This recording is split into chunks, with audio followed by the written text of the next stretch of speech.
Are you or have you ever been in an abusive relationship? Have you ever experienced workplace drama? Have you experienced workplace trauma? Do you think you've been experiencing or have you ever had racialized experiences at work? What was the impact? I'm going to read an excerpt from Minda Hart's Right Within. One of my favorite sermons I like to listen to on repeat is Radical Expectations by Sarah Jakes Roberts. Every time I listen to it, I gain a new understanding of God's expectations of me as I walk through my healing journey. Recently, what stood out to me was the line, "Change your expectations of this moment." Roberts went on to say that, yes, you might have experienced trauma, but it doesn't mean that you have to expect trauma in your new experience. Of course, when she said it, I immediately thought of the workplace. Just because we have experienced racialized trauma at work doesn't mean that we have to expect racialized trauma at every employer after. We can change the expectations of our work environment at any time. And because we can change the expectations of our work environment at any time, many of you may know that's been something that I've been working on for about the past year. And the reason I really took time to focus on that was so I could really expand upon all the ideas and things that I have been working on for the last 35 years. And happily, this fall, I had the pleasure of connecting with and meeting this beautiful human being right here. So, for those of you who do not know, this is Alyssa Stamp, and she is my co-founder and business partner in our think tank and professional services company, which is called the Center for Intercultural Business Alliances. And today, we're here specifically to talk about what does it mean when you're talking about accountability in action, and specifically equity work, because we believe that equity work takes real work, and that it's not about being good or nice, that it's really about accountability in action. So we're going to talk about what does that mean. And when you think about, coming together across age, across ethnicity, across, backgrounds, across experience, faith backgrounds, there are always challenges, right? When you think about how do people work together and how do people cooperate. But we met in September, we clicked, we launched a podcast, we launched a business. And what we really want to share is what does that actually look like?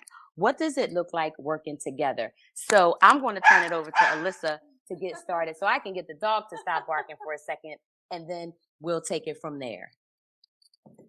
So it looks like a lot of conversations, a lot of perspective, a lot of gut checks, and a lot of listening to Vonda.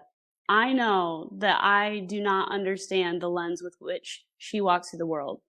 And I know that I am more advantaged and more privileged. So it's about showing up and deferring too, because she's going to set the pace. We've built a really strong relationship that's built on mentorship and listening to each other and trust. And that requires showing up every day. And so, with that being said, the thing is, everybody has to, at some level, begin to start by operating in facts, right? And really thinking about what we as an individual person, where we come from, right? What we've done, what we've experienced. And I think a big part of that is really looking at our own, even to, what Minda talks about, right? Making sure that we're doing that check about what is right within. So something that you and I have been talking about lately is that for me, as a Black woman who spent 32, 33 years in corporate America, I have a lot, a lot of racial trauma, right? And when you think about it, specifically in the corporate setting, right, it's occurred over a long period of time. So it wasn't like, it had some one thing happened 20 years ago in a job and this and that. Because the bottom line is I've been groped at work, I've been grabbed, I've been pushed, I've been shoved, I've been, assaulted, I've been under-leveled, underpaid, under-resourced all the times I was a manager. So I've had a lot of it. So for me, when I, had this vision around, partnering with different people, I really wanted to happily wait and find a person like you, right? Somebody where we have the same thought process around learning, around exploring, right? Who we are as people to begin to be able to grow, right? And to flourish. And so I think that, one of the things that really makes us compatible in how we work together is really because we've been having this conversation around accountability. Right. So when you're talking about building a relationship and we're talking about what it looks like when you are relating across culture, because I believe and you believe, and we've talked about it, is that everything is not about race, because race is, we know, this construct, right, that has been put upon us, right, by capitalism. We all know that. But, the bottom line is that our differences are around culture and the culture at which we were brought up. So you and I, we launched this podcast yesterday, and we've been having a lot of conversations around Black culture and white culture, and we've been having other conversations around different faith cultures, right? What's the Baptist culture in the Black community look like versus a white household? It's very different, we learned. Right. Yeah. And so our approach and what we've been talking about for months has been that intercultural approach. So how would you sort of describe that, in terms of thinking about what an intercultural, approach looks like in terms of, the Center for Intercultural Business Alliances? Well, we don't just look at race, like Vonda said. It takes into account every part of you that is different or common, whatever that looks like, and how you show up into the world and build the program around you. We made the conscious decision not to put women in the title for Intercultural Alliance because everything is in business is gendered and assumptive. And this alliance that we're building is based off of the fact that women can be the norm or the standard or the game changer. And when we talk about culture, we even had a conversation, what was it, last night?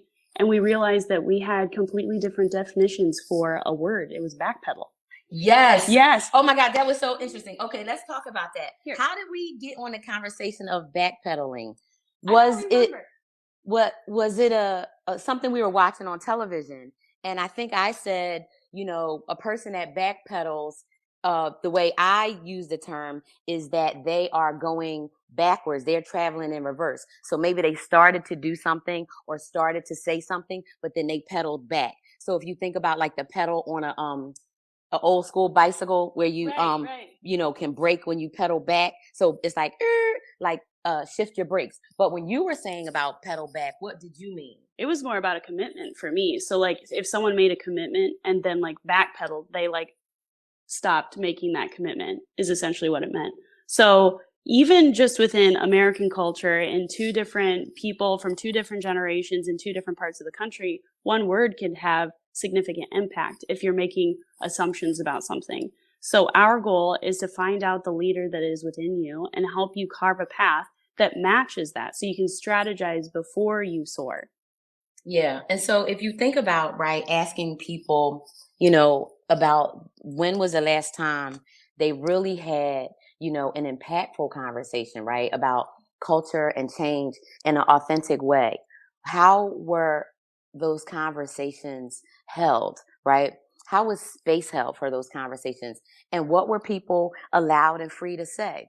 So, for example, right, you and I have conversations like we'll be working on a presentation deck, right? Or we were working on design ideas, right? Or we were working on the new logo, right? And things like that. So what happens, or describe like, if you come up with something like you came up with this beautiful, red and gray based on, our colors and this and that. Describe kind of like what this process is like, because I think, and you can tell me, there have probably been times, and I can think about times, and Minda had a couple of examples in the book that brought them to mind of, being in a work situation where I'm trying to give an opinion or say, hey, I really strongly think this is a really good direction only because I have experience in that and I've been doing it forever. Or, hey, this work is directly in my lane, right? So most people who know me know, if they've known me for any length of time, that I am a digital change leadership expert. That is my job. I've been doing change management since I was 15 years old. So if somebody is talking to me and they say, hey, Vonda, I want your opinion about some stuff around digital transformation, right? Like the work I do on digital workplace or whatever, right? Then I'm going to give the information, right? I'm going to give my expertise. And I'm going to expect that if you ask me for my information or you ask me for my expertise, that you're asking me because you value it and you want to utilize it. But what does that look like in situations? Because I can think of, in corporate settings where I've been in those situations when it's like, I keep on giving a suggestion and it doesn't work. And the thing that's coming to my mind, and I have to do this for the audience because I've been, showing my new partner here some comedy, and we were watching Cat Williams the other day, and he was, using the analogy of the tiger, and he said, he was talking about trying stuff, right? And he was saying, black people, we know how that go, right? Sometimes we be trying stuff don't work. Trying stuff, right? And trying stuff and trying stuff. So I've been in situations throughout my 30 something plus years in corporate America where I'm trying something, it don't work. I'm trying something, it don't work. So in 2020, what did I do? I said, oh, I'm trying something different because what I'm trying is not working in the corporate setting. Right. So now, hey, I'm out here on my own. I'm in these streets. As my friends know, I like to say I'm in the streets, right? Meaning running my own business and doing my own thing. So what I want to talk a little bit about is what is the dynamic and what is that like? And even in your corporate career, yep. Right? Even in MBA school, because I know you had to work in groups where those groups were mixed people across age, across gender, background. Talk a little bit about what is that like from the perspective of a person that's grown up in white culture, yeah. Or a white person that's trying to really, navigate, right, in a new world or a changing world where they're working with someone that they're not used to. Yeah, there's a lot there, and I'll try to get it all, so catch me if I miss something. But I can easily say this is the best group project I've ever been a part of, and I am not playing that up for the camera because both of us show up and actually do the work. And that's something that was obviously missing from a lot of like my business school interactions, but then a lot of corporate culture. But to your point about like, how does it feel or what does it feel like when you are being asked something and it's not going anywhere? It's incredibly frustrating. And at some point you just stop talking because you're like, if you're not going to hear me, if you're not going to listen to me, then why am I even going to say anything? And it's those moments, while they may seem pretty benign, that you carry with you through the course of your life. And so if you are in a new group, say, and making a change, and you're making suggestions and they're not being heard, or they're being consistently ignored, or you're asking for things and it's just not happening, what choice do you have but to make the change, I guess, right. Is what you're saying. Right. So then I guess the other question is really, how people think about standing up for yourself in those situations. Because in a corporate setting, right, and you've worked in corporate just like I have, and many people who are going to see this, and when we say corporate, whether we're talking about academia, sure. Or finance or, insurance or tech, it doesn't matter. White collar jobs, whatever, right? When you think about the context of power, right, that is wielded over you. So if you think about trauma, right, and trauma is more described as, things that happen repeatedly, right? And racialized trauma, we use a word that I hate, and to me it's like a bad word, that word microaggression, because there's no such thing. It's actual assault. It's an assault, yeah. Right? So it's an assault, right? Because if you assault a person, there's nothing micro about that, exactly. Right? So if somebody stabs a person, they're going to call, that was a micro assault? No, it was not. It was an assault, right? So when I think about the micro aggressions that people use as a terminology ongoing, and you think about, how many times does a person stick up and stand up for themselves? So they say, hey, right, I'm going to make a different choice. So when you transform into a private sort of a situation, right, where you're working for yourselves and you're partnering, there's really never any need to stand up. I mean, never any need to have to stand for it, right? There's not a need to have to stand for it, right? Because you're not going to get fired. So, but the thing is, right, healing from racial trauma, it takes a minute, but it also takes, right, a community, and it takes partnerships, right? And it takes having that recognition that, because you and I, we wouldn't be able to work together if you didn't know I was healing from trauma, right? And same here on my side. Yeah, absolutely. So, man, I don't even know where you want me to start, because I could start in so many places. Wherever you want. But basically, no white supremacy here. Yeah. You say what you want. Actually, that's a good point, because the other thing that you were talking about last night that I think was so key is something that I carry with me from like my corporate culture and the trauma that I still have from it. And this is something you don't even think about until you either get outside of it or have a moment to break and pause and think. But Vonda was making a comment about how she asked somebody to do something for her, and they didn't do it exactly the way that she thought they should do it. But she goes, you know what? I wasn't specific about it, and she still got the job done. And I think that's something that's part of my corporate conditioning as well, where the blame is always put on somebody that's further down on the hierarchy, or somebody that's not like wielding the power, as you were saying. And so when something doesn't go according to plan, who's going to get the blame? And so I felt that deeply when you were talking about that, because in many of the situations I've been in where I felt out of control and lost and like I was about to spiral and go through something traumatic, was a moment where I was both given the power but nothing to do with it. Does that make sense? Yeah. So in my standpoint, I think things I've seen, and I know that people who work, especially people who work for large corporations that have smaller percentages of Black employees, have been used in props, right? Or used in pictures, or been like, oh, well, we'll give all the Black people a ticket to go to a conference, blah, blah, blah, what. So if February's coming up, right? And so, just thinking about those different circumstances that people find themselves in. But to me, right, the bottom line is, we all have a story, right? We all have a solution. So ideas, thoughts, plans, right? And we all have a style or a swagger or a way that we want to bring those things to bear, right? And so for me, if I don't have to depend on, some entity or a person, right, for my livelihood or for my life, right, then I don't have to be bullied. I don't have to succumb just to the expectations of me, just because these are things that white supremacy tells us, right? White supremacist conditioning or white supremacist delusion, right? Which is everything has to be done a certain way. Right? So if you tell me, hey, Vonda, I want to start a think tank, and I say, okay, let's do it. And you say, well, we only can do these 3 things. And I said, well, hey, Alyssa, I think we should do these 2 things. And he's like, well, no, because this is the think tank way. Well, no. And so I'm so honored and excited to talk about our think tank, right? And to talk about, accountability in action, and to talk about, what we are really doing and who are we inviting in, right? So who are we inviting in?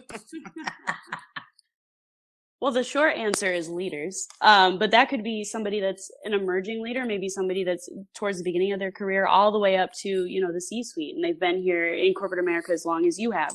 What we're really trying to do is engage with people and meet them where they are and give them the roadmap and the toolkit to get them to the next level, to actually make the changes in their corporate culture, which is a big piece of something that I care about as well. So what we've done is we've merged my care of culture and Vonda's care of change. And we're focusing on culture change within the person first, but also as we come together as business leaders and business professionals. So there's 4 different offerings that we focus on, but the whole goal within each of them is to align, adapt, and then accelerate. I think in today's business world, it's so easy to go straight to go without taking stock, not just of what it is that you're doing, but who you are and how you want to show up in that project.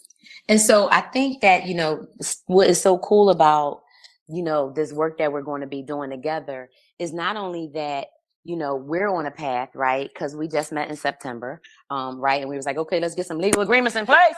I don't know you like that, right? So we just met in September, right? But we have really felt connected because we've been able to really share and listen to each other and get to know each other. And I mean, I respect the hell out of you for taking a chance, and it's not easy for white women, non-black women, non-black people to listen to black women, right?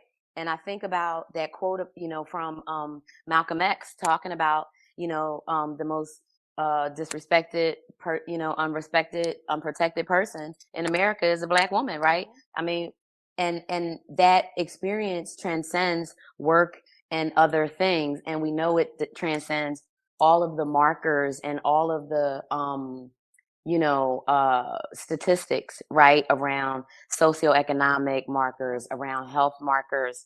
And, so it's really important, right, that anytime you're in that thing, in that relationship, that you're thinking about that. So, we have thought through, if you're going through what is the framework, right, around aligning, who you are and making sure that you are, to Minda's point, like right within. Yes. Because how are you really going to develop relationships? How are you really going to lead people? How are you going to build, large groups and organizations and teams, right, if you don't know who you are? So we believe that all leaders, regardless of whether you've been a leader for 2 years, 2 minutes, 20 years, or 50 years, that your skills, your strategies could use some levels of refinement.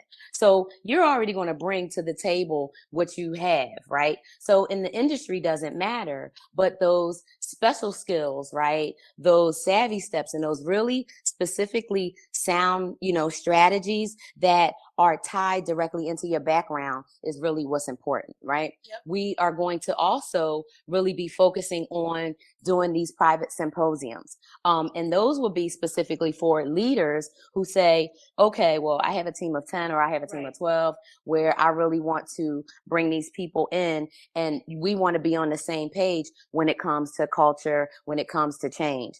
And the reason that those two, right, the refining of the individual leadership and the, building out of deeper skills through these symposiums, the reason that is going to be so powerful is because of all the data and the information and the curation that's happening behind the scenes, right? So, using the team to have put together these, forms and these things to be able to gather this information is really going to be the thing. So talk a little bit about, what the launching the leader's legacy actually looks like, right? When we think about, having people connect with us and to really become a part of the center.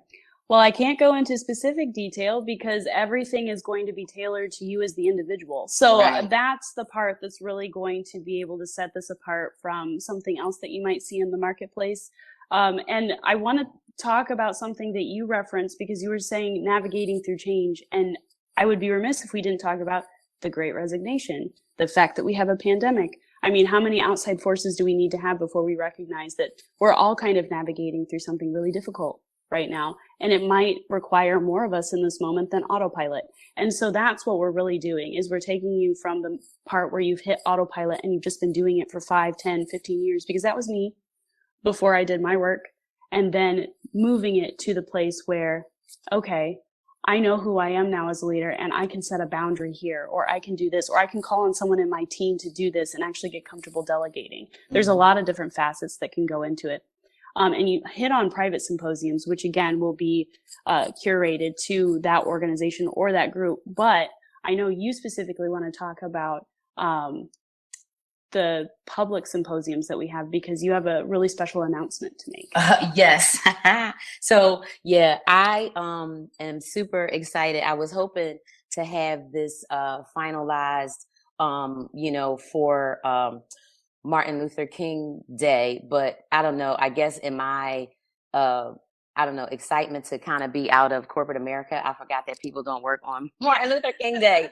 And so, I was trying to really make some progress on being able to announce our first public symposium, which is going to be February 15th and 16th. Yep. And so we're super excited that for our Black History Month celebration, we have 4 brilliant Black women, 2 current best-selling authors, an upcoming best-selling author, as well as a CEO, founder, and brand ambassador. So I'm super excited that we're going to have Francine Parham, Jackie Abram, Dawn Christian, and Angel G. Henry throughout our 2-day symposium. And we're going to start at 8:30 in the morning. Each session is going to be a power session of 25 minutes, and you'll have 15 minutes in between to connect with people one-on-one and in small groups using a platform called Gather.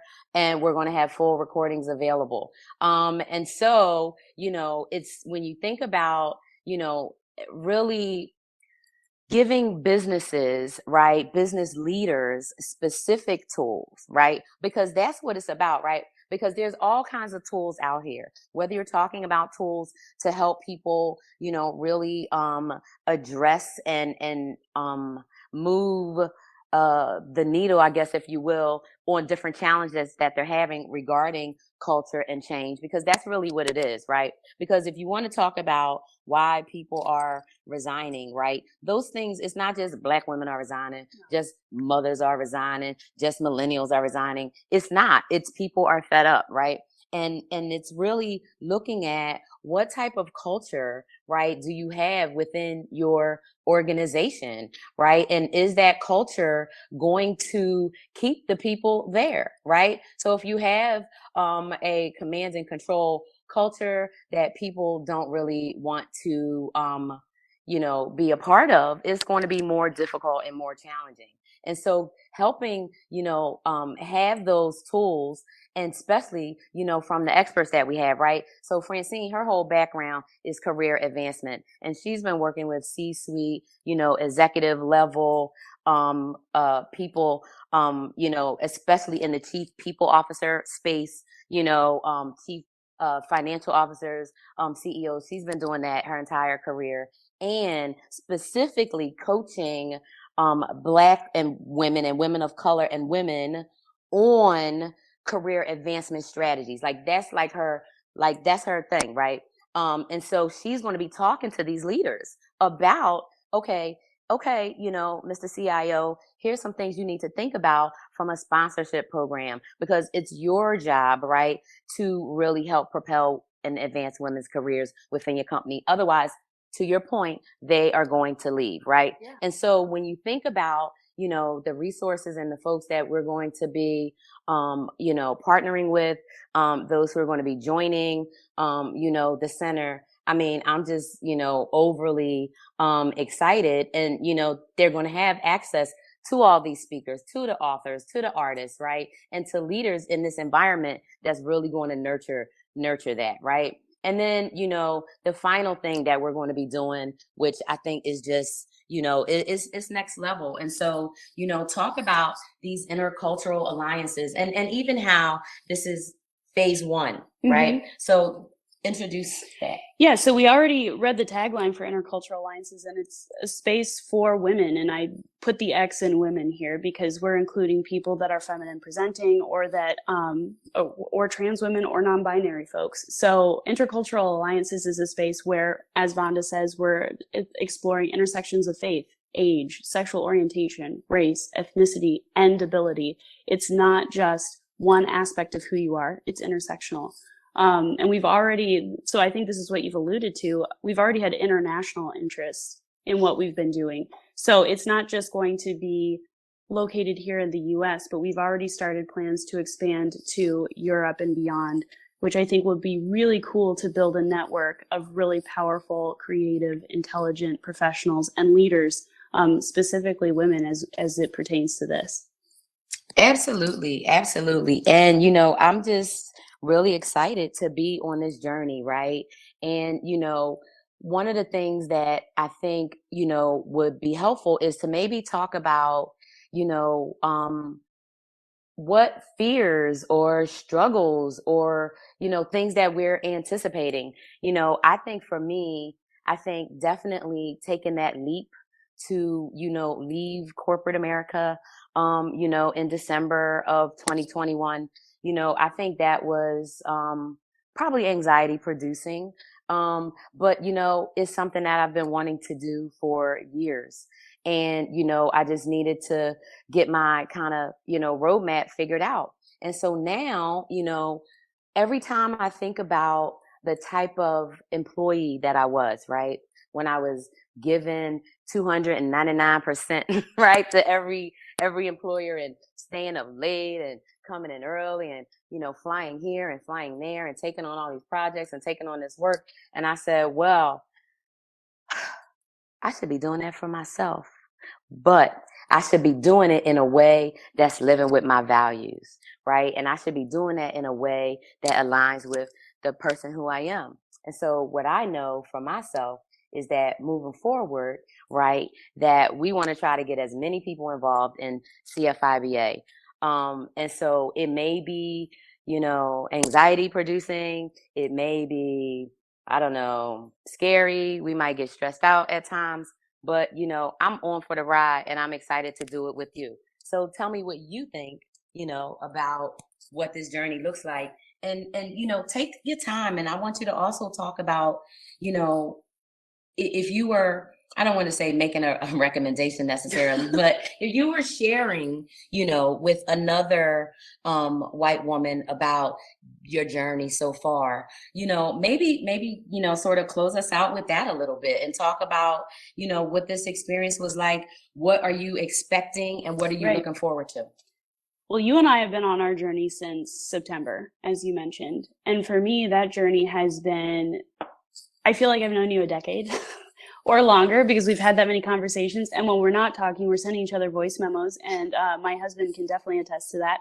So it's been beautiful. And I will say it's been more meaningful than most of the relationships I've had because we have to show up every day. It is a choice. It's not a relationship out of convenience for us. It's a relationship forged in our shared past, but also our shared future, which is what we've created here. So if I'm making a recommendation to white women, it's like, get out of your heads, work on yourself, and start the journey, start the process, launch your leadership legacy, as we've alluded to and as we keep saying. But if we want to talk about fears and anxieties, because I know that we all have those, and like I'm not immune to that also, we both came off of pretty traumatic corporate workplace environments before we came to the decision to leave corporate America and do what we're doing now. And so all of those still remain. Like when you talked about like doing something and then you didn't give specifics, so you weren't going to get mad about it. My goodness, that triggers a few things for me too. So there's ways that will always show up, but you are worth the journey that it takes to get there, to heal, to start to heal. And you are worth the time that it takes to put in the work and the effort. I think if I've learned anything over the course of just this past 6 months, it's that the people that hold you show you in their actions, not just their words. So that's something that we're doing specifically with CFIBA. We're holding you in action and in words. We have so much more to announce with this and so many more things to come. So please do pay attention. For me, that's my piece, is like, show up, do the work. I love that. I love that. So, yeah. And I think that's what it is. It's about showing up and do the work. And I love, Chris, thank you so much for your question. How do we stop the harm, right? We have to share the stories. And, that's one of the things I'm so grateful, about this network of people that I've built. I'm super grateful to, Zach Nunn and Living Corporate. I have, we have 3 shows now, Radical Change, Radical Equity, Radical Power, which is where we're really talking and telling these stories of trauma and speaking truth. And the other thing is, go to our podcast, oppositesoppressed.com, the Opposites Oppressed the podcast, because we're talking these stories. We're talking about these stories of trauma and truth. And really, right, when you think about how do you get to a solution, It's about accountability. Yes. So if you are the white person, let's say, who has wielded white supremacy or who has made some mistakes or who has questions, right? How can you show up for yourself in that moment of uncertainty or in that moment of fear? How can you show up for yourself and really, drive my tagline, but radical change? But how do you really do that? And just close us out with that. Yeah. So I think the misunderstanding with something like this is that the work has to be external and not internal. Say more about that. I think it's easy to, if you feel like you've damaged or hurt someone, to immediately reach out and then try to reconcile and do whatever you can to fix the situation. I think that's a very normal, or like common reaction would probably be the better way to put it. Very common reaction. But especially in the terms of racial trauma, I think it's important that as a white body person, that's my moment to reflect and to learn what maybe I didn't know before, and do the work on my own. Because in what I've read and what I've known is that sometimes bringing it back up, sometimes bringing it to the forefront and trying to rehash it and trying to process it with you is more traumatizing. And so that's work that I have to do on my own. Would you agree?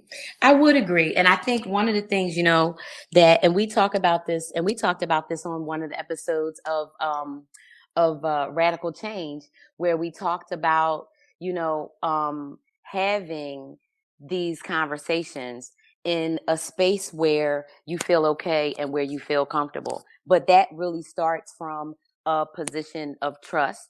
But it also, like you said, your own work.